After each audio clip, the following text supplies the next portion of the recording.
Hai, Assalamualaikum. Bertemu saya Rosyamno dan saya akan bersama dengan anda sempena dengan ulang tahun Lembaga Pertubuhan Peladang yang ke-48. Dan hari ini kita akan bicara santai, iaitu tajuk kita pada hari ini adalah cabaran LPP dalam mendepani situasi semasa COVID-19. Siapakah tetamu yang akan bersama dengan saya? Kita akan bicarakan kepada semua peladang yang di luar sana yang mengikuti wawancara ini. Diharapkan sepanjang wawancara ini akan memberikan sedikit hikmah, sedikit inspirasi kepada anda semua, menjadikan temu bual ini untuk kita nampak jauh ke hadapan bagaimana kita harus mengurat langkah dalam kita mendepani COVID-19 hari ini. Baiklah, yang bersama dengan saya Yang Berhormat Dr. Nik Muhammad Zawawi bin Haji Saleh, iaitu pengerusi LPP. Apa khabar Yang Berhormat? Baik, Alhamdulillah Datuk. Sentiasa nampak tersenyum, sentiasa nampak riang. Alhamdulillah. Memang dilahirkan dalam keadaan senyum. InsyaAllah. Ini jarang dengar ni. Ya, Jarang dengar orang lahir dalam keadaan senyum. Saya rasa dulu saya lahir dalam keadaan menangis. Ya. Saya ibu bapa senyum barangkali lebih sikit. Dan saya pun tersenyum sampai hari ini. Alhamdulillah. Alhamdulillah. Apa pun, terima kasih Wabi kerana sama-sama. sudi bersama dengan saya pada hari ini. Kita nak bicara santai-santai saja. Ramai yang di luar sana yang sedang menonton kita, menyaksikan kita, dan hari ini mungkin apa yang dipesan, apa yang keluar daripada hati nurani, daripada mulut YB mungkin akan jadi satu kesan yang begitu hebat kepada peladang-peladang kita di luar sana. InsyaAllah, insyaAllah. Mudah-mudahan begitu. Okey, tapi sebelum saya mula tanya soalan ni, saya nak saya dengar cerita lah yang YB ni memang dulu datang daripada kampung, memang suka bertanam cucuk tanam, betul ke? Ya. Datuk, barangkali kehidupan kita berdua ni hampir sama. Dilahirkan dalam keadaan keluarga yang susah, dan kehidupan keluarga saya ni bergantung kepada pertanian. Sehingga saya sendiri pernah zaman dahulu mencedung. Saya pernah menoreh getah. Sekejap YB, mencedung ni saya tak faham ni YB. Mencedung ni menanam padi. Oh, menanam padi, okey. Bahasa di Timur Tengah mencedung. Okey, Waktu mencedung, saya kecil tu, saya ingat lagi selut ini sampai ke dada. Maknanya kita kecil, masa kecil, waktu darjah 1, darjah 2 sekolah rendah. Darjah 1, darjah 2 dah ke bendang dah? Dah kebenar. Maknanya jiwa petani ini sangat tebal dalam diri saya lah. Jadi tak salah dipilih sebagai pengerusi LPP kerana memang datangnya daripada anak seorang petani, dan darah daging yang dibesarkan tu juga sebenarnya adalah anak seorang petani. Ya, saya anak seorang petani, cuma pelantikan itu dilantik oleh Yang Amat Berhormat Perdana Menteri. Saya pun tak tahulah. Dia suluh saya ni macam mana, saya tak tahu. Dilantik, dan terima kasihlah tak pelantikan. Dan ini semuanya ada satu hikmah yang besar kepada kita, khasnya kepada peladang-peladang yang ada di luar sana, bahawa pengerusi LPP yang datang daripada anak peladang, dan saya rasa lebih memahami isi jiwa seorang peladang. Dan hari ini kita nak bicara santai-santai je YB. Kita tak nak macam formal-formal sangat lah YB kan. Ya, betul. Saya pun tak seronok kalau formal-formal. Kita bincang yang mustahaknya kita mengambil intipati barangkali daripada pandangan-pandangan berbentuk ilmu yang ditulis di dalam buku, dan yang paling mustahak iaitulah ilmu yang tidak tertulis dalam buku, yang kita panggil sebagai ilmu pengalaman, Datuk. Dan Allah jadi pun kita ada ulum makru'ah dan ulum mangzurah. Ini dalam Islam. Ada ilmu yang kita boleh baca, kita boleh lihat di dalam buku-buku yang ditulis oleh para penulis. Yang keduanya, ilmu yang kita ceburi sendiri. Pengalaman kita untuk kita jatuh majukan. Bangun. Ya, jatuh bangun. Jatuh ini satu benda yang paling mustahak. Banyak orang kata jatuh ni dia tak suka. Dia kata, jatuh ni menyakitkan. Ya, dan ramai orang yang jatuh, dia collect, dia tak bangun-bangun. Sedangkan jatuh ini adalah suatu pengajaran yang akan jadi foundation kepada setiap kerja yang kita buat di dunia ini. Nabi-nabi pun dijatuhkan oleh Allah, diuji. Diuji macam-macam ujian. Asyaddun nasi bala'an al-anbiya, summal ladzina yalunahum, summal ladzina yalunahum. Orang yang paling dahsyat diuji oleh Allah, para anbiya. Kemudian generasi selepas daripada itu, selepas daripada itu, selepas daripada itu. dan kita ni kebelakangan. Maknanya ujian ini mengapa Allah uji? Untuk kita bangun. Itu kita kena ingat. Bila kita jatuh, kita redha dengan ketentuan Allah dan kita kena faham itu adalah ujian yang menjadi foundation kepada kita, asas yang boleh kita bina untuk kita bangkit berjaya dalam hidup kita. Dan itulah pengalaman atau pengajaran yang kita tak boleh beli kat mana-mana. Ya, betul. Dan kadang-kadang ramai khasnya peladang-peladang muda. Ya, Bila betul. mereka menceburkan diri dalam dunia pertanian ni, tiba-tiba mereka jatuh, mereka terus tinggalkan. Dengar apa yang katakan oleh YB tadi, itulah pengajaran yang paling besar yang tak dapat dibeli di mana-mana. Kerana itu saya cukup percaya tu. Kerana ia datang daripada Allah Subhanahu Wa Taala menguji kita sama ada kita mampu untuk meneruskan langkah kita ataupun tidak. Betul. Dan saya pasti Datuk seorang yang usahawan yang berjaya. Barangkali Datuk pun pernah jatuh. Dan jatuh kita ni, Datuk, kalau kita duduk lagi tinggi, lagi sakit jatuh. Tapi walaupun jatuh tu sakit, kita akan bangkit lebih tinggi daripada itu. Barangkali Datuk pun ada pengalaman. Saya buat pertanian ni YB kali ketiga sekarang ni dirancang, yang banyak orang tahulah, 175 ekar tanah yang saya usahakan tanam nangka, tanam durian Belanda, ada buat peternakan sikit-sikit. Itu main kali 3. Kan 3 kali jatuh. 2 kali jatuh. 2 kali jatuh. 2 kali jatuh. Pertama saya buat dekat Melaka, buat tanam herba dengan jati, jatuh. Kemudian saya buat ternakan kambing. Ini zaman mantan Perdana Menteri dulu, Pak Lah dulu. Yang kata pertanian adalah perniagaan. Jadi saya pun bela kambing, kesilapan saya juga. Kerana saya tidak mencari ilmu dia dulu, saya terus buat. Saya fikir ketika itu kalau duit ada boleh buat segala-galanya. Tidak. Tapi kegagalan itulah yang membuatkan saya jadi kuat sekarang. Alhamdulillah. Jadi memanglah duit habis banyak, tapi saya rasa itulah sebenarnya pengajaran yang paling besar dalam hidup saya dalam bidang pertanian. Ya, betul. Sebab dalam apa jua bidang yang kita ceburi, para pendengar penonton sekalian, perlu kita faham asas yang pertama, bila kita cebur diri, pasti akan diuji oleh Allah Subhanahu Wa Taala. Ini lumrah. Nabi-nabi pun, manusia yang terbaik, Datuk, diuji oleh Allah. Mengapa Allah uji? Kerana Allah sayang kepada seseorang. Bagaimana Allah sayang dia uji begitu? Sebab sebagaimana yang saya sebut, jatuh kita, gagal kita dalam satu-satu usaha, sebenarnya itu adalah ilmu yang sangat-sangat bernilai dalam hidup kita untuk kita bangkit. Jadi bila kita jatuh, jangan kita tidur, jangan kita kolek. Kita bangkit, kita doa kepada Allah, insya-Allah kita akan berjaya, kita akan bangun. Dan kita perhatilah mana-mana manusia yang berjaya dalam dunia, mesti dia jatuh. Itu dia mukadimah yang begitu hebat daripada pengerusi kita, yang bahawa apa pun kita buat, pada rumusan saya lah YB, apa pun kita buat dalam kehidupan kita, bahawa kita kena ingat satu perkara, iaitu hidup, mati, rezeki, jodoh pertemuan. Rezeki datang daripada Allah Subhanahu Wa Taala. Basic kehidupan tu untuk berjaya, kita mesti ingat apa yang Allah berikan kepada kita, kita terimalah dengan sebaiknya. Dan saya rasa ini satu benda yang boleh kita kongsi bersama-sama. Dan ingat bahawa sayangnya pengerusi kita kepada peladang-peladang yang ada hari ini membuka mukadimah bahawa setiap kejadian tu mesti ada hikmahnya. Baik, YB, saya nak tanya soalan ni. Tentang tujuan penubuhan LPP ni pada permulaannya, kalau boleh cerita. Ya. LPP ataupun Lembaga Pertubuhan Peladang ini, dia lahir di Malaysia ini di atas situasi ataupun di atas kesedaran di zaman pada tahun 70-an.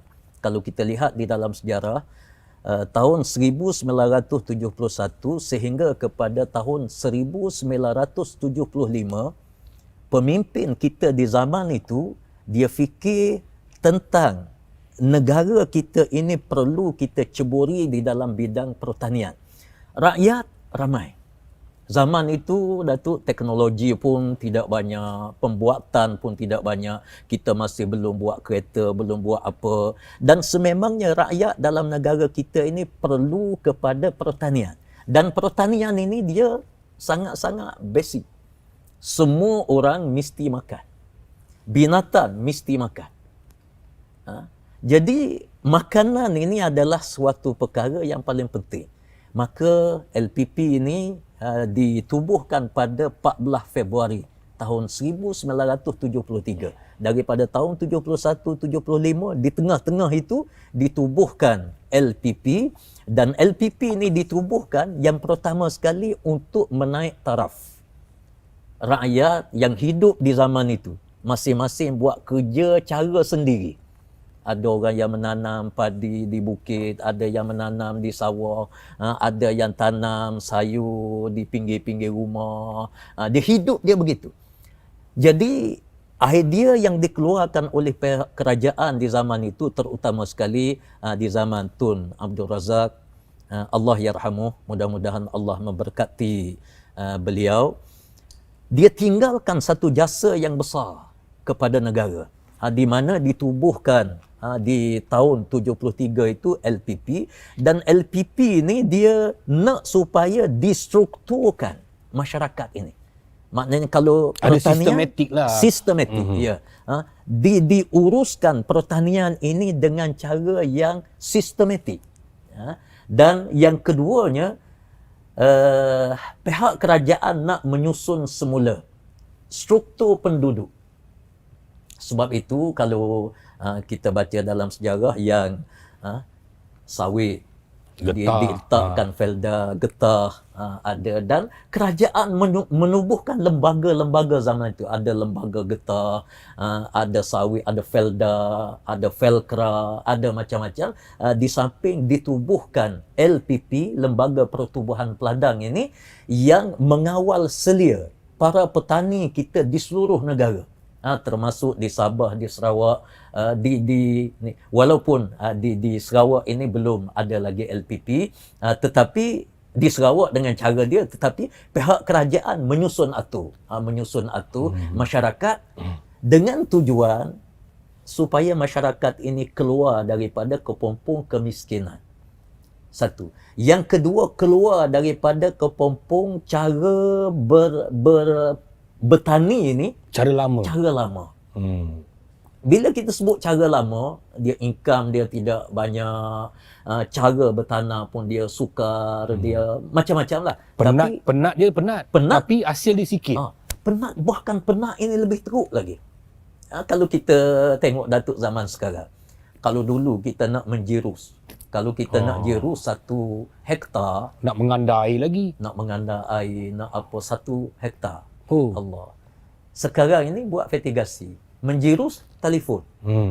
Tengok dia punya perbezaan yang sangat ketara. Jadi sebab itu daripada dahulu lagi pemimpin negara kita fikir dan dia menyusun atur kehidupan para petani ini supaya lebih berorganisasi, lebih berstruktur dalam bidang pertanian ini. Okey, wah itu dia panjang lebar.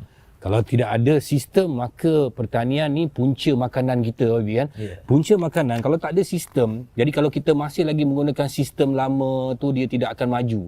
Hasil kita sikit, dan pula sekarang ni kita dalam revolusi 4.0. Jadi revolusi 4.0 memainkan peranan yang begitu besar kerana kita telah menggunakan teknologi yang banyak.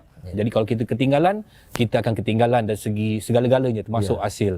Betul. Dan juga hasil tentunya pendapatan. Baik, Wabi. Sebagai pengurusi LPP, apakah tindakan pertama yang YB buat? Saya masih teringat lagi kerana saya baru dilantik menjadi pengerusi LPP. Dan saya ini dekat dengan para petani, para penternak, para nelayan di negara ini. Saya dekat dengan mereka. Dulu saya pernah menyandang menjadi adun di Kuala Besut, nelayan. Nelayan ini, semua mereka ini mengenali saya dan saya bersama-sama dengan mereka. Saya turun menangkap ikan waktu saya jadi YB. Di waktu itu, di waktu malam, pergi ke laut kadang-kadang 3 hari. Pernah. Jadi saya menjiwai mereka. Bila mutaakhir baru-baru ini, di zaman kerajaan yang lama lah, kerajaan lepas baru-baru ini, saya dengar rintihan daripada para petani terutamanya berkenaan dengan LPP. Perlantikan ahli jawatan kuasa di peringkat negeri, di peringkat PPK, pelantikan lebih ramai daripada pemilihan. Dia bagi macam-macam kepada saya. Di zaman itu, waktu belum lagi bertukar kerajaan ini, saya meletakkan target ini untuk saya suarakan dalam parlimen. Tapi tak sempat. Alhamdulillah bertukar kerajaan dan saya diberi amanah yang besar untuk memegang LPP dan dilantik menjadi LPP pada 1 Mei. Maka saya terus datang besok tu datang ke ibu pejabat LPP ini dan disambut dengan begitu mesra lah. Saya ucap terima kasih kepada semua pegawai-pegawai di ibu pejabat LPP menerima saya dengan wajah yang sangat menggembirakan. Dan bagi saya tidak mahu saya ni menjadi seorang pemimpin yang banyak buat masalah dengan kaki tangan dengan siapa. Saya ni jenis friendly. Okey. Sebab tu Datuk sebut tadi senyum. Memang saya senyum. Orang maki saya pun saya senyum. Jadi bila yang tu saya tak boleh, Wabi. Kalau orang maki saya tak boleh tahan. Wabi boleh senyum lagi, saya tak boleh. Saya senyum. Okay. Tak apa. Sebab tu saya ada istimewa sikit. Datuk pun insya-Allah akan ada istimewa. Kena senyum, kena steady. Saya takut senyum ramai yang bertudung pula pandang saya. Itu yang saya takut. Itu rahmat. Allahu akbar. Okey, Wabi silakan terus. Jadi bila saya datang, saya bawa satu mesej yang jelas lah bila dilantik untuk menjadi ketua kepada para petani, para penternak, para nelayan. Saya nak supaya mereka ini bangun daripada tidur satu. Bangun daripada tidur. Itu panjang. Saya ulas. Bukan makna tidur macam ni. Ramai orang tak faham. Petani ini sudah jadi bisnes. Petani ini sudah dapat melahirkan jutawan-jutawan yang ramai. Dan kalau kita di overseas, kita tengok. Kalau kita tanya dia, apa kerja dia, dia sebut, dia ini farmer. My job is farmer. Bangga dia. Maknanya dia jutawan. Yes. Ini yang berlaku di luar negara dan benda ini mula nak datang. Jadi saya bawa misi yang jelas. Saya nak supaya bila saya memimpin LPP, saya akan bina LPP. Bukan saya buat masalah untuk kepentingan politik, kepentingan individu. Sebab itu saya banyak bercakap masalah jangan berlaku ketirisan, jangan berlaku penyelewengan, jangan buat masalah. Itu sepanjang ucapan saya di mana-mana saja. Dan kita mesti bekerja satu kelompok, satu tim. Kita bergerak bersama satu tim. Jadi bila saya datang, saya dah tahu maklumat yang saya sebut tadi, pelantikan lebih ramai daripada pemilihan. Saya tanya Puan Datuk Azulita Salim, Ketua Pengarah, saya kata, apa cerita yang bising-bising masalah lantik, masalah pemilihan, begini-begini. Lalu dia ceritalah panjang sebagaimana maklumat yang telah saya perolehi. Maka saya terus mengatakan bahawa perlu penelitian dan peraturan ini paling tidak kena balik sebagaimana asal ataupun kita buat peraturan yang lebih baik daripada asal. Yang sedia ada sekarang ni macam mana sekalipun mesti diubah semula. Diubah semula. Dan alhamdulillah bila saya sebut begitu dan alhamdulillah hari ini telah pun diubah.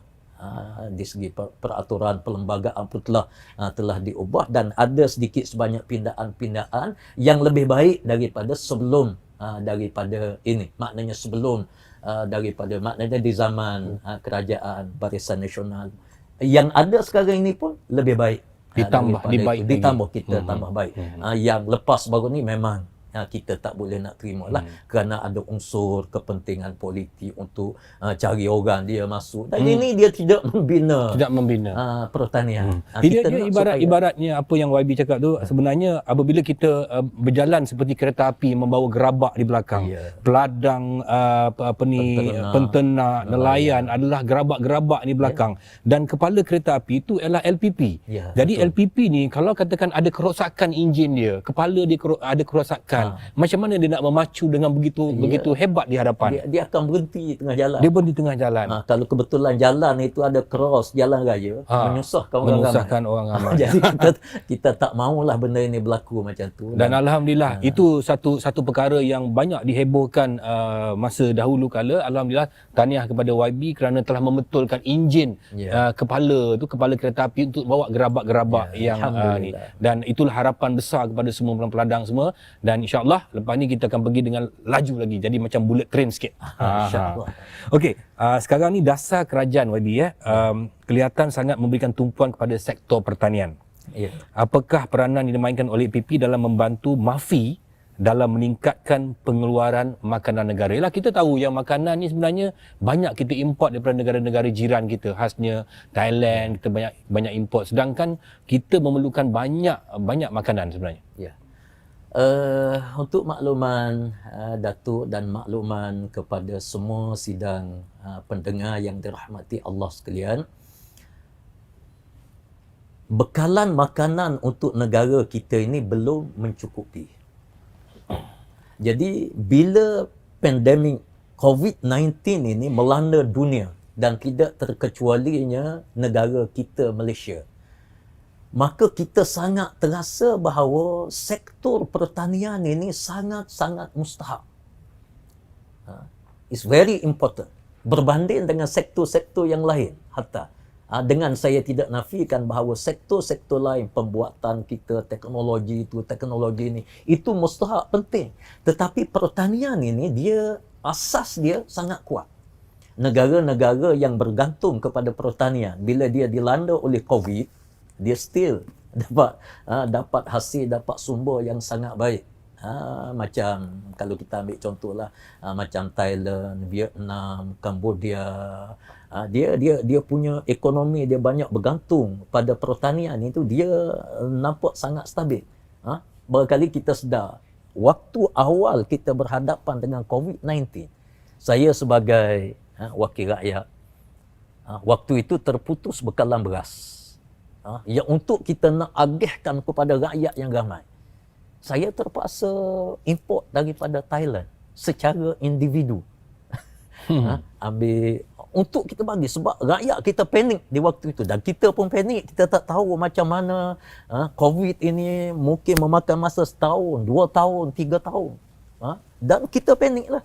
Macam mana orang nak keluar tanam padi bila kerajaan kata dia berjangkit dengan cepat, menyebabkan kita terima hakikat bahawa kita tidak ada stok yang banyak makanan dalam negara kita.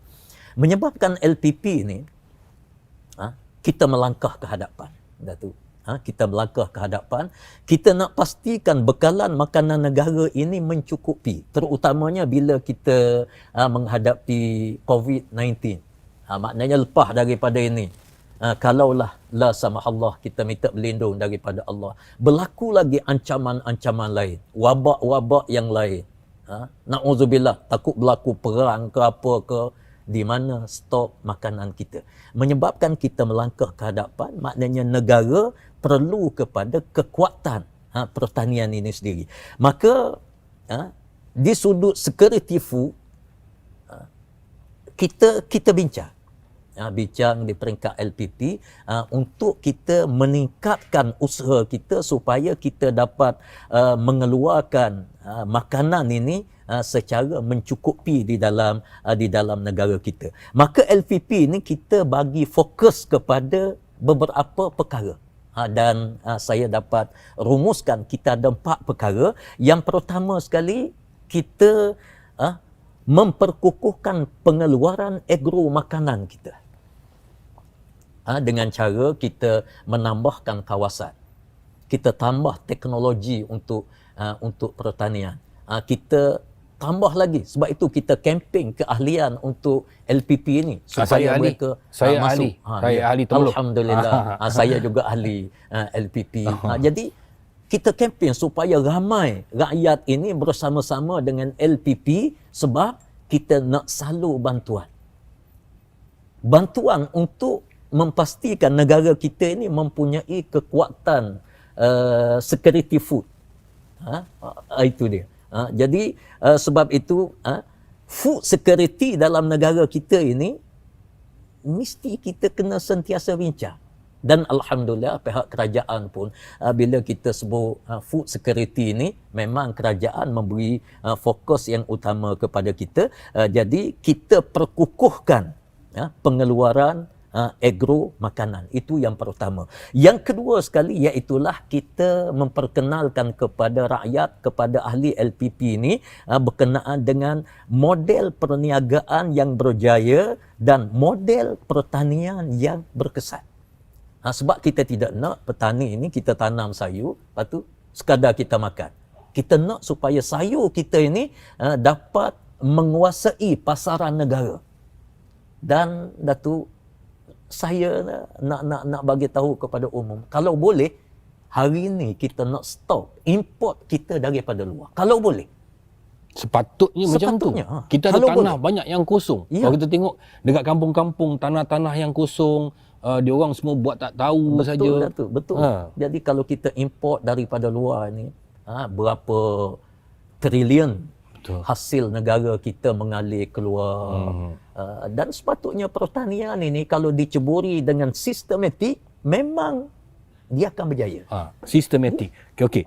Kalau sistematik ni sekarang ni okey. Kita dah banyak petani-petani yang banyak kan boleh katakan 80% yang banyak yang dah berumur, YB. Sekarang ni macam mana untuk golongan muda kita nak tarik dia orang ni, apa sebenarnya target ataupun pemikiran daripada YB dengan LPP untuk target golongan-golongan muda ni supaya mereka suka kepada pertanian. Bila cakap pasal pertanian ni, kadang-kadang orang muda ingat pertanian tu kena cucuk tanam. Kotor. Kan? Dia fikir macam tu je kan. Letih, kemudian tak boleh cari makan. Tak boleh cari makan. Tak boleh cari makan. Pelik betul kan? Tapi dia tak nampak dia punya ni masuk tu. Ya. So macam mana untuk golongan muda, macam mana target YB? Ya. Yang berbahagia Datuk, kita melalui LPP ni target kita kepada generasi muda ni, kita memang meletakkan satu harapan yang sangat tinggi kepada generasi muda. Sebab generasi muda ini dia boleh bawa perubahan di dalam bidang pertanian ini. Mereka mahir dengan digital, mereka mahir dengan komputer, mereka mahir dengan alat-alat teknologi moden seperti drone, seperti macam-macam sekarang ini kita guna. Jadi kita nak supaya generasi muda ini mereka berada di hadapan dalam bidang pertanian. Dan hari ini alhamdulillah saya pun mula nampak riak daripada masyarakat muda, mereka mula berminat untuk bersama-sama dengan pertanian, dan saya ucap jutaan terima kasih. Dan hari ini kalau kita lihatlah sebagaimana yang saya sebut tadi, yang kedua, kita nak jadikan pertanian ini satu model perniagaan. Dan kita dah ada tu beberapa PPK kita. Macam Kuala Langat, macam Temerloh, macam di Bukit Awang, di tempat saya. Saya pernah pergi berjumpa dengan satu penternak. Dia sampai belajar sampai darjah 6 je.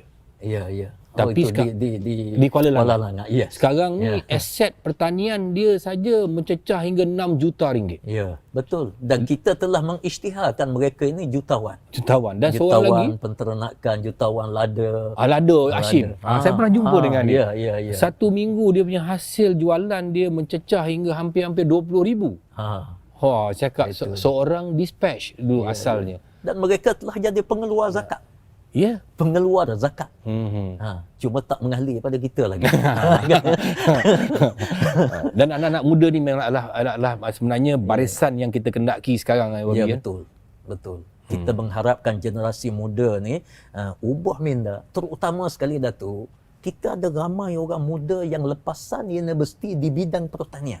Tapi ke mana mereka sebelum ni? Saya heran. Ya. Ya, ini saya nak Kolej-kolej bagi pertanian semangat. lagi? Ya, Ha? kita nak bagi semangat kepada mereka. Jom bangkit bersama dengan kita. Hmm. Kita jadikan negara kita ni pengkalan kepada bekalan makanan, bukan saja negara, bekalan makanan dunia. Yakni kalau boleh kita mengeksport makanan kita. Kita ada bumi yang luas, yang Allah anugerah subur. Subur. Masya Memang Allah, subur. tempat kita sangat subur. Hmm. Nah, berbanding dengan negeri-negeri yang lain. Ya. Kita ni kalau nak fikir tanam apa pun boleh. Ya. Kecuali kalau janganlah tanam anggur lah. Anggur tu dia perlukan sejuk. Perlu Jadi selain daripada tu sayur, buah-buahan dan tengok buah-buahan kita kat dalam Malaysia ni berapa jenis buah-buahan. Yang sekarang kita tengok, kalau dulu siapa yang percaya yang durian dengan harga yang sangat mahal sekarang. Musang King sampai RM80 RM80 1 kilo. Dulu orang fikir kalau durian ni kalau RM8 orang dah marah dah. RM8 satu guni. Satu guni ya.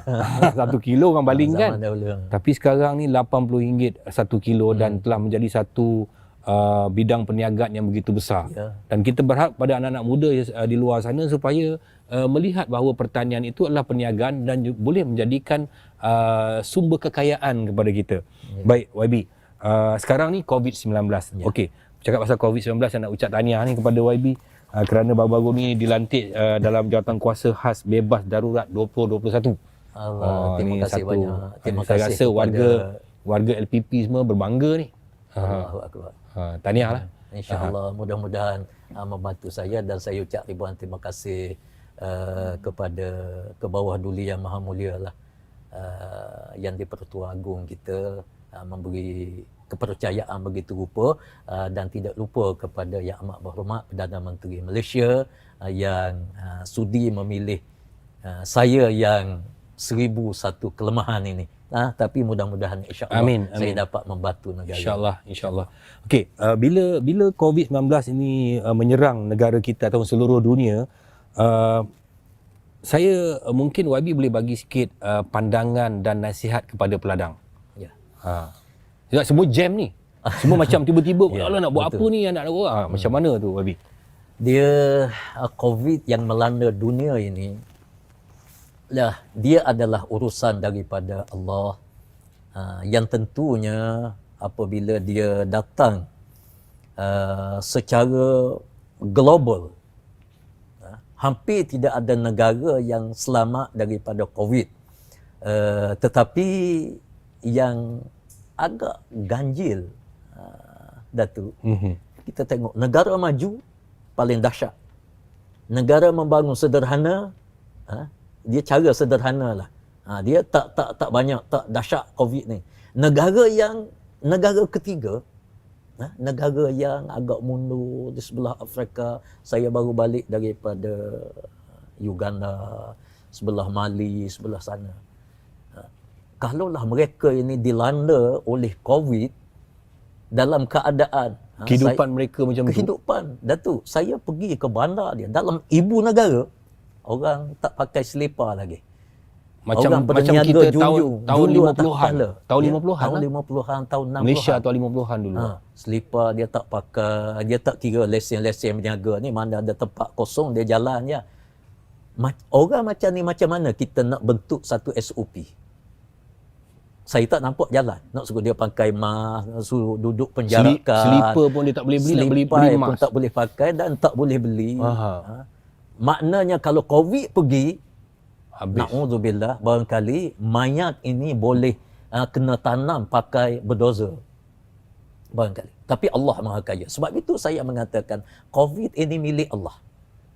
Dia yang sesuatu dalam dunia, tujuan dia supaya kita sedar. Kita sedar. Negara-negara yang mengganas, bunuh orang Islam, apa semua sekali. Kali ini Allah hantar tentera. Tentera daripada Allah. Lawan. Tak boleh Dan lawan. ternyata tak boleh lawan. Barulah manusia ingat itu kebesaran Allah Subhanahu Wa Taala. Baik.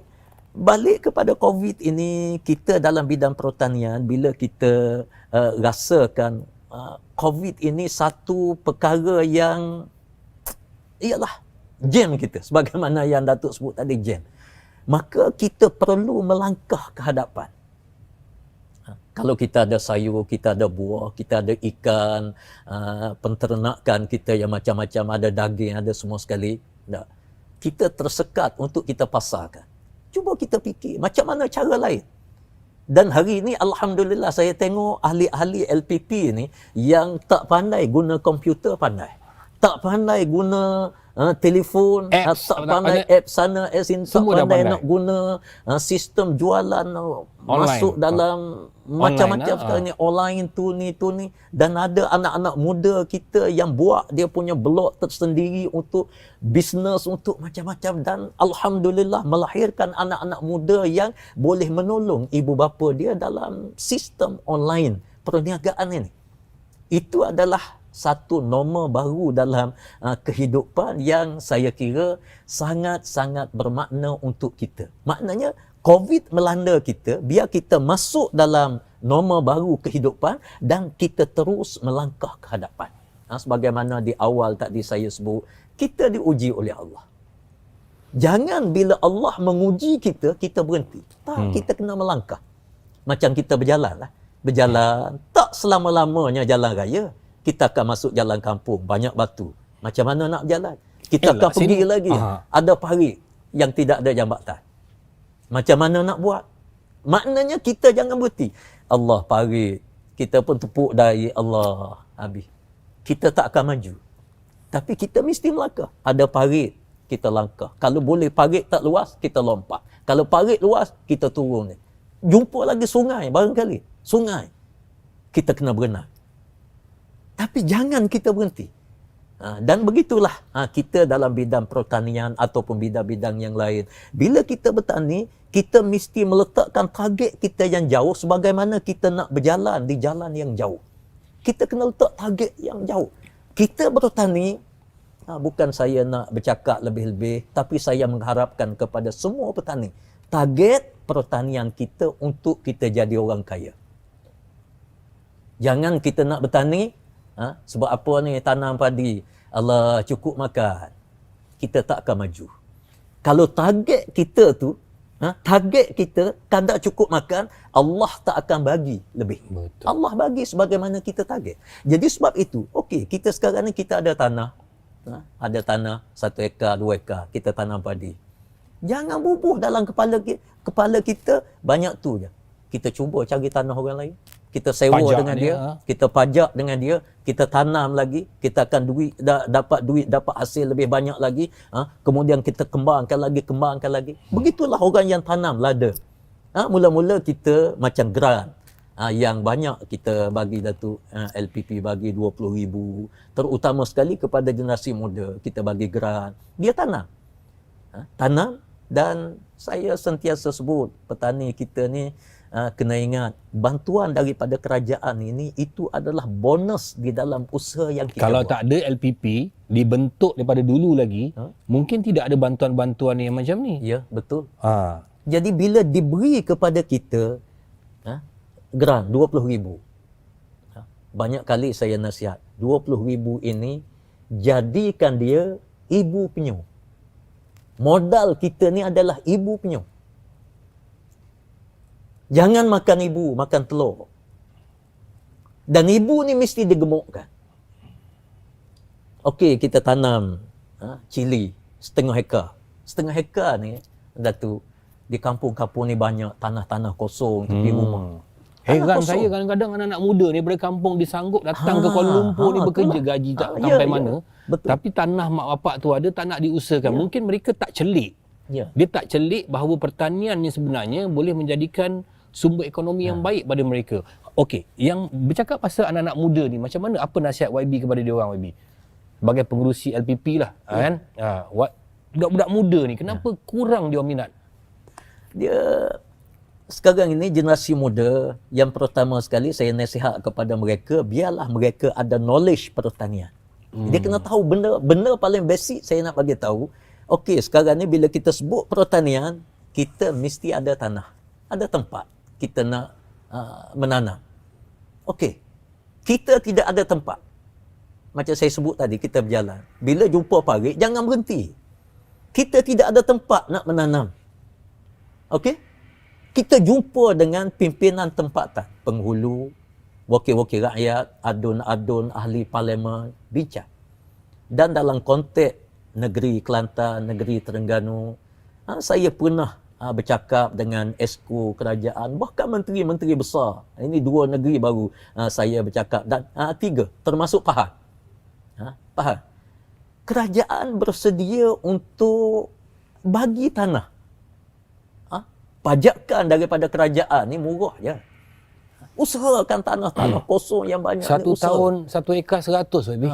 Makna betul. Maknanya murah sangat je kerajaan nak bagi, kerana kerajaan nak lihat anak bangsa kita ni bangkit. Bangkit daripada tidur tadi. Bangkit. Maknanya kita kena buang malas kita, semua kita buang, kita menanam. Baik. Kalaulah kita berada di kampung, tanah setengah hektar ni, Datuk, saya rasa ada. Banyak belakang ada. rumah, tepi rumah. Nah, saya ingat lagi saudara Hashim yang tanam cili tu, dia bermula dengan tepi rumah. ya. Dalam setengah hektar. Tapi sekarang dah berbelas-belas hektar. Dia sekarang ni, katakanlah Datuk, kita ada setengah hektar tepi rumah. Tanah setengah hektar ni, sekarang ini kita ada teknologi pertanian yang sangat canggih. Dan saya sendiri cuba tanam. Tepi rumah, saya tanam. Saya nak tengok macam mana. Ini bukan cakap kosong. Bukan cakap kosong, ini pengalaman. Ini YB tanam sendiri ni. Ini cerita bukan cakap kosong. Saya tanam. Sekarang ni kita ada sistem fertigasi moden kita. Tanah tak ada. Kita luaskan ke atas. Guna batang parit ni. Dia naik ke atas. Pihak LPP, saya ambil 1. Luas dia kurang lebih 4 kaki kali 8 kaki. 4 kaki kali 8 kaki tak? Tak besar mana. Boleh tanam 220 pokok. Pokok apa tu Abi? Saya tanam pokok sawi Jepun tu. Yang dia panggil baby yang Japan. Yang dijual di hotel-hotel 5 star, tempat-tempat mewah. Kita tanam. Saya tanam 220 pokok. Saya nak bagi tahu, saya ada mahak tahfiz. Mahak tahfiz. Yang pelajar dia ada 100 lebih. Saya guna untuk 100 orang lebih ni makan. Lebih lagi. Alhamdulillah. Maknanya kalau beli di kedai, dah berapa ratus ringgit. Maknanya 4 kaki kali 8 kaki memberi hasil yang sangat lumayan kepada kita. Datuk, cuba bayang kalau kita ada setengah hektar. Saya bercakap dengan wakil daripada LPP, dia mengatakan kalau setengah hektar, ya bermaaf Ustaz, dia kata kalau setengah hektar, Ustaz akan dapat bersih 1 bulan 8,000. Bersih. 8,000 ringgit Malaysia bersih. Tanam apa tu? Tanam sawi tadi. Tanam sawi tu Ya. Tanam sawi tapi kita luaskan ke atas. Maknanya kena boleh memungut hasil sampai 8,000 ringgit sebulan. Jadi maknanya pertanian ni memang boleh jadi kaya lah. Ya, memang confirm. Banyak orang kata pertanian ni tak boleh jadi kaya, tapi banyak orang kaya dah pasal pertanian ni kan. Ya betul. Saya dah buat, memang saya tergambar dalam kepala saya kalau 1 tu saya tanam, cuba bayangkan kalau saya tanam 100 yang 100 ni, tentunya memulangkan hasil yang sangat tinggi. Jadi saya mengajak generasi muda ini supaya mereka menjadi leader dalam sistem pertanian ini, tunjuk contoh tauladan yang terbaik. Dan di sudut pasaran, kita memang tak cukup sayur dalam negara kita. Cukup, saya mengatakan begitu. Sebab itu saya sebut, kalau boleh kita nak stop import ni, kalau boleh hari ni, kalau boleh. Dan Perdana Menteri pun memang ke arah itu. Macam baru-baru ni berlaku pasal COVID, kita stop import cili daripada luar. Penanam-penanam cili kita dapat satu harga yang begitu bagus sekali kan. Begitu bagus. Jadi maknanya kalau betul kerajaan nampak bahawa pertanian ni disokong hebat dengan semua peladang-peladang, petani-petani kita, anak-anak muda khasnya bermasuk dalam bidang ni. Dan saya rasa impian daripada YB tadi dan juga impian daripada LPP dan juga kerajaan Malaysia untuk tidak mahu mengimport akan jadi kenyataan. Kerana kita masih banyak lagi tanah-tanah Ya, kosong yang terbiar begitu saja, dan anak-anak muda ni harus bangkit macam kata YB tadi. Ya. Kan? Dan YB pun bagi tahu tadi yang memang kita boleh jadi kaya kalau betul mengikut sistemnya, cara-cara yang betul. Banyak petani-petani dah menjadi kaya. Dan kenapa anak-anak muda ni tak nak minat untuk menjadi kaya kan? Itu yang satu Itu permasalahan. satu persoalan yang kita semua kena rungkai lah, terutama sekali generasi muda. Ubah minda dan bergerak ke hadapan. Jangan kita tunggu kerja cari kita. Biar kita cari kerja. Dan kerja pertanian ini di mana-mana kita boleh buat, Datuk. Okey, harapan YB terhadap pertubuhan peladang dan masyarakat peladang di seluruh negara. Harapan yang macam mana besarnya harapan YB sebenarnya? Allahu Akbar. Soalan sebegini barangkali saya tak mampu nak jawab dengan mulut saya apa yang ada di dalam isi hati saya. Saya nak supaya yang pertama sekali bidang pertanian ini menjadi bidang yang berjalan seiring dengan generasi muda yang ada pada hari ini. Dan harapan saya supaya pertanian ini dimainkan peranan dia oleh rakyat dalam negara kita secara keseluruhan. Petani dengan pertanian dia, pengguna. Biarlah pengguna dalam negara kita ini, dalam kepala mereka, mereka nak makan, mereka nak guna hasil pertanian dalam negara kita. Sebab hasil pertanian dalam negara kita di sudut kesihatannya, Datuk, sangat-sangat selamat. Kita berbeza dengan bahan-bahan yang diimport. Saya tidak nak sebut kita import daripada negara mana yang kandungan racun di dalam sayuran, di dalam buah-buahan, yang menyebabkan baru-baru ini saya terdengar kenyataan daripada doktor medical yang mengatakan antara punca rakyat Malaysia ini diserang oleh barah. Antaranya yang besar menyumbang ke arah itu, iaitulah daripada makanan yang ada kandungan racun di dalamnya. Yang diimport. Yang diimport daripada luar negara. Termasuk hatta makanan pun. Ikan, daging dan seumpamanya. Jadi, kalau pengguna ini dia ada set di minda dia ini, dia nak guna sayuran dalam negara. Dan petani juga dia nak menyelamatkan rakyat dalam negara dengan dia memperbanyakkan tanaman-tanaman mereka. InsyaAllah negara kita ini dia akan jadi sebuah negara yang mempunyai food security tadi yang baik, yang besar, baik, dan yang rakyat hebat, yang sihat. Rakyat yang sehat. Jadi sebab itu harapan saya kepada para petani, para penternak, para nelayan ini, supaya mereka benar-benar tekun, benar-benar berdisiplin, benar-benar bekerja ini kerana Allah Subhanahu Wa Taala. Dia bukan kerja sekadar cari makan, tapi biar dia ada unsur, dia bekerja ini kerana Allah Subhanahu Wa Taala, dan peluang yang Allah bagi kepada dia ni dia guna dengan sebaik mungkin, dan bila dia bekerja ke arah itu, insya-Allah saya sangat-sangat yakin Allah akan memberi pertolongan kepada kita semua, insya-Allah. Okay, Wabi, yang terakhir ialah kita dah cakap panjang pasal pertanian, pasal sistem, pasal ekonomi, pasal security, food, dan yalah, kita ni apa pun pusing dekat mana pun, asal usul kita daripada atas, daripada Allah Subhanahu Wa Taala. Okey, dari sudut agama sikitlah, YB mempunyai pendidikan agama yang tinggi, mungkin ada sedikit nasihat bagaimana agama itu harus bercantum dengan pertanian yang kita buat ni. Silakan. Ya. Terima kasih, Datuk. Agama, kita kena ingat, agama ini suatu yang diturunkan oleh Allah kepada manusia. Dan Allah lah yang mencipta manusia. Bukan kita jadi dengan begitu saja, tak. Ibu bapa kita dia kahwin, dia tidur malam, lepas pada tu tak tahu apa, sedar-sedar isteri dia mengandung, melahirkan anak, dia tak boleh nak buat apa. Manusia dicipta oleh Allah, Dan Allah mencipta kepada manusia ni agama. Yang sama sekali kita tak boleh asingkan segala pekerjaan kita ni. Kalau kita asingkan dengan agama, kita akan gagal. Kalau kita berjaya sekalipun, kita tak mendapat keberkatan daripada Allah Subhanahu Wa Taala. Dalam pertanian, kita kena ingat semua nabi-nabi dan rasul-rasul diutus oleh Allah datang ke dunia ini ra'iya ghanam.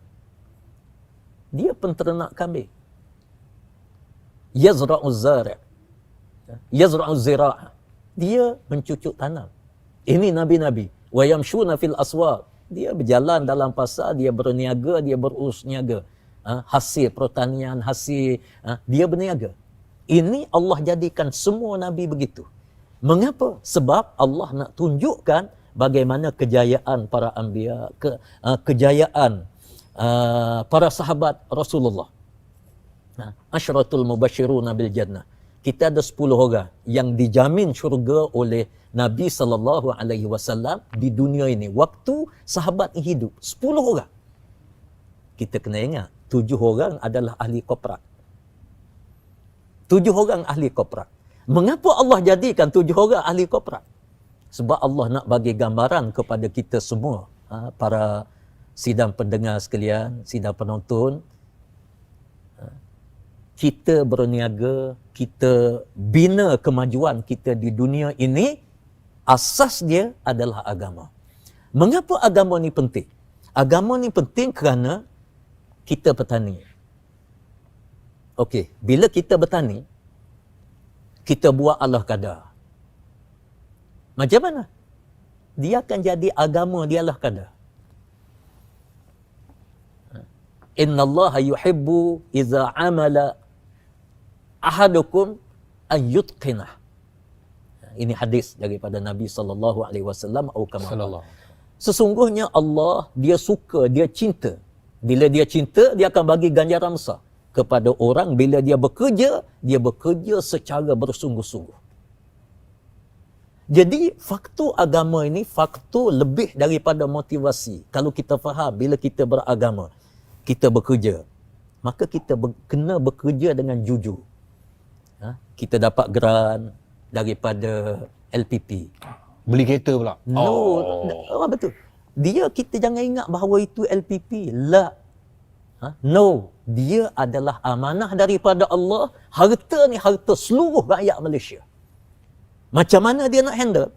Kalau dia handle dengan cara yang tak baik, dia kata dapat dah 20,000 beli motor dulu, beli kereta dulu, dia akan disoal oleh Allah selepas daripada mati. Dan mungkin perniagaan ini tidak akan berjaya. Perniagaan tak akan berjaya. Allah tidak akan bagi keberkatan.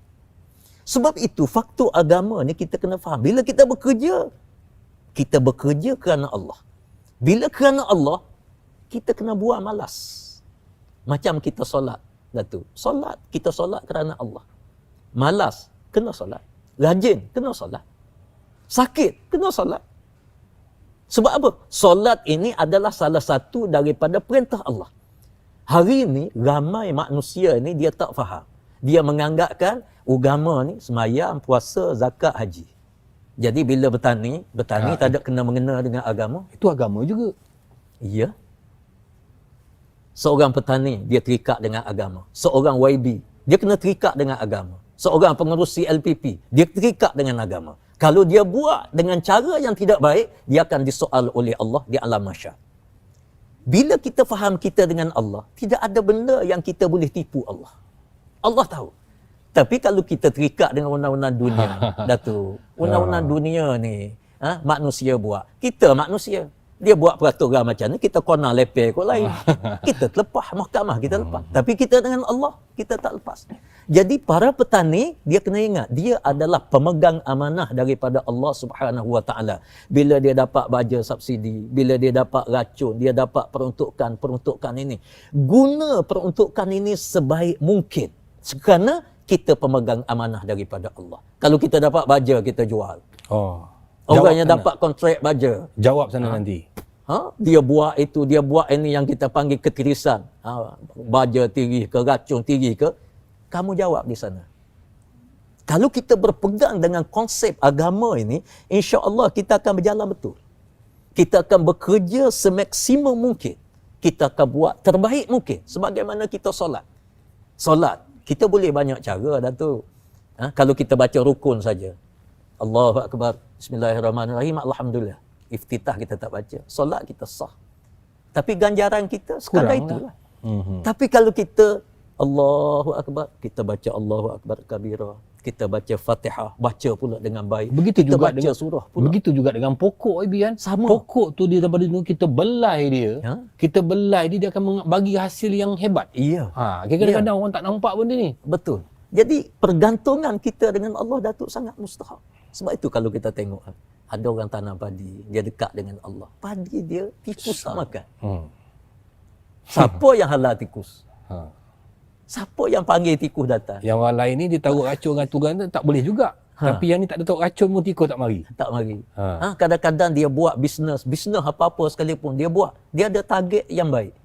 Target dalam kepala dia buat bisnes. Termasuk bisnes-bisnes kita dalam pertanian ke apa gitu. Target kita dengan Allah Subhanahu Wa Taala. In tansurullaha yansurkum. Bila kita tolong Allah, Allah tolong kita. Kejayaan sebenarnya duduk di situ. Sebab itu kalau kita jujur, kita ikhlas, hati kita baik. Okey, kita nak bisnes, mudah-mudahan insya-Allah kita boleh bantu keluarga kita, kita boleh bantu orang-orang yang susah. Kita nak buat ni. Insya-Allah dia akan berjaya. Insya-Allah. Tapi itu kalau dia berniaga, Datuk, bisnes, aku nak jadi orang hebat. Nanti lepas pada ni semua orang tahulah siapa aku. Tunggu masa. Tunggu masa dia akan tu. Jadi insya-Allah dalam bidang pertanian ni saya mengharapkan terutamanya generasi muda supaya mereka bangkit dengan nama Allah Subhanahu Wa Taala. Dia ingat bila dia bercucuk tanam, dia adalah pemegang amanah dengan Allah. Buatlah dalam keadaan yang terbaik. Mudah-mudahan insya-Allah Allah akan memberi satu jawapan, satu balasan, satu ganjaran, bukan saja di dunia tetapi ganjaran sehingga kepada hari akhirat. Amin daripada insya-Allah. Tu yang Wabi katakan pada pendapat saya dalam kehidupan, dalam pertanian khasnya yang kita bicarakan hari ini, mesti ada kejujuran, kena ada tanggungjawab, kena ada keikhlasan. Dalam pertanian yang kita buat ni, jangan kita lupa bahawa ini hanya di dunia, tetapi untuk memudahkan kerja pertanian kita, kita kejarlah akhirat, dunia akan kejar kita insya-Allah. Jadi Wabi, terima kasih banyak bersama-sama 1 jam lebih kan kita bersama ni. Kan sama-sama dengan semua yang menonton kita pada hari ini. Dan terakhir ucapan Hari Peladang, silakan Wabi. Sempena dengan hari sambutan LPP bagi peladang ini, pertamanya saya ucap jutaan terima kasih kepada pihak pengurusan tertinggi, pihak pengurusan di peringkat negeri dan semua ahli-ahli LPP di seluruh negara. Saya mengucapkan jazakumullah khairal jaza, setinggi-tinggi penghargaan daripada kami barisan pengurusan di peringkat nafas, di peringkat PPN dan juga di peringkat PPK. Terima kasih Yang Hormat. Itu dia bicara santai peladang, cabaran LPP dalam menepani situasi semasa COVID-19. Dan terima kasih saya ucapkan kepada Yang Berhormat Dr. Nik Muhammad Zawawi bin Haji Saleh, pengerusi LPP, kerana sudi bersama dengan saya. Jadi saya menyusun 10 jari, memohon ampun dan maaf jika sepanjang kami bersama-sama dengan anda semua ada terkasar bahasa tersilap berlaku. Assalamualaikum warahmatullahi taala wabarakatuh. Waalaikumsalam.